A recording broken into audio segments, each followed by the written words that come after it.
Hey guys, what's going on? This is Paul again with Spheric Reptiles and with Danny Cadena, who's with, again, he's with Chain Reaction Exotics. Hey guys, if you haven't checked him out on Morph Market, please do. He's got a lot of interesting projects on there that you can either have as pets or you can get into breeding like we did. And I mean, since we met back at the beginning of the year, then we bought a couple more snakes from him, but very, very knowledgeable. So I'm going to pick his brain a little bit because we will be breeding for the first time, hopefully, this year for production of next year.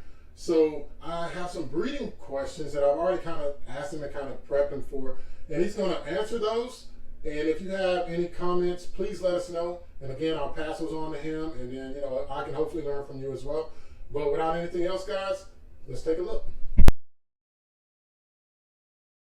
So we'll start talking about the males first, Okay. because I know we were discussing, age type, weight and all that stuff.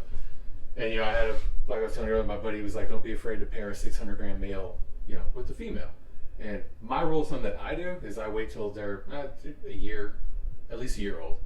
Give them some good size because there's chances are that male's going to go off food, and if you're feeding that male to multiple females, you need to be really careful and watch their weight. You don't want them to start losing too much, so don't ever overwork your males is what I'm trying to say.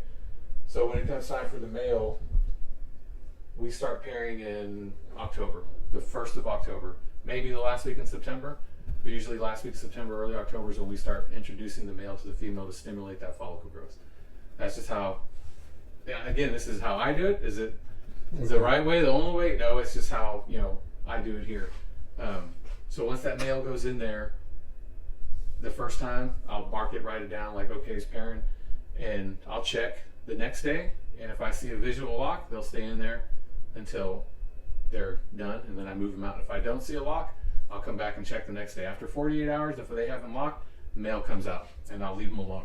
Okay. And then I'll wait a couple of weeks, and then put him back in there. If I see a visual lock, they're good. He's not going back in there until the next month in November. Do you leave them in there a couple of days after if you see a visual lock? Oh no, once they're done, he's out.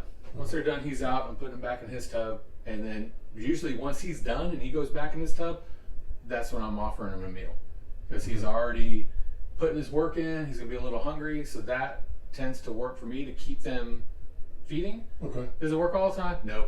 This boy right here, he was breeding the 2 females, and he was just like, "No, I'm not eating."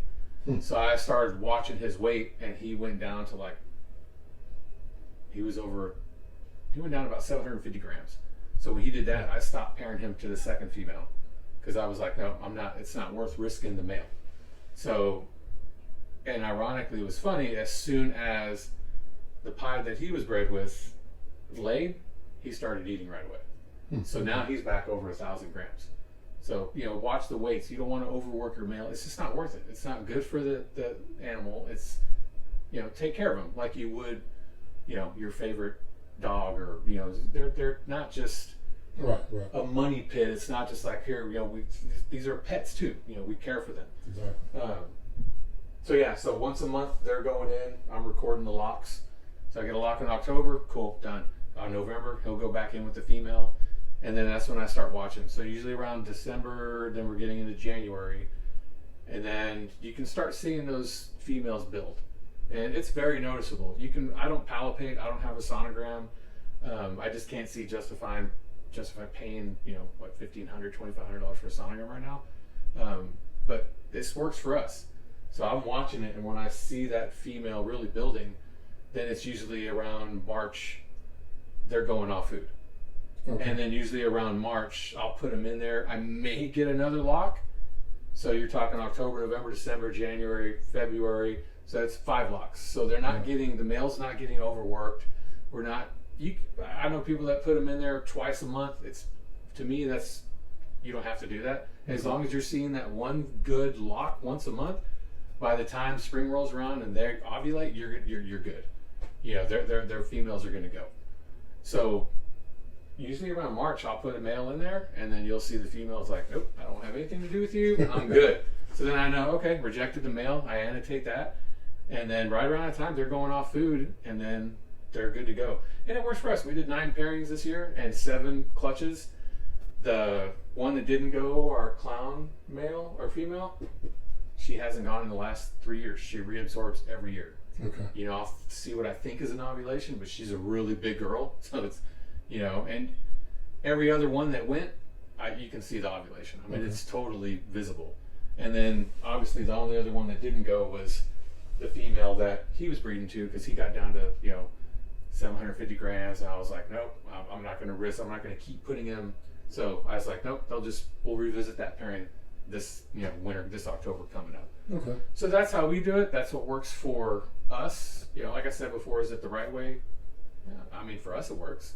You know, will it work for everybody else? I mean, I don't know. If you do what works for you, you know, if you can afford to get the sonogram, cool, go for it, because then you can really record the follicle growth, and then you're only pairing them up a couple times. But for us, honestly, I'm doing maybe 6-7 locks at the most, so I'm not overworking the males or the females.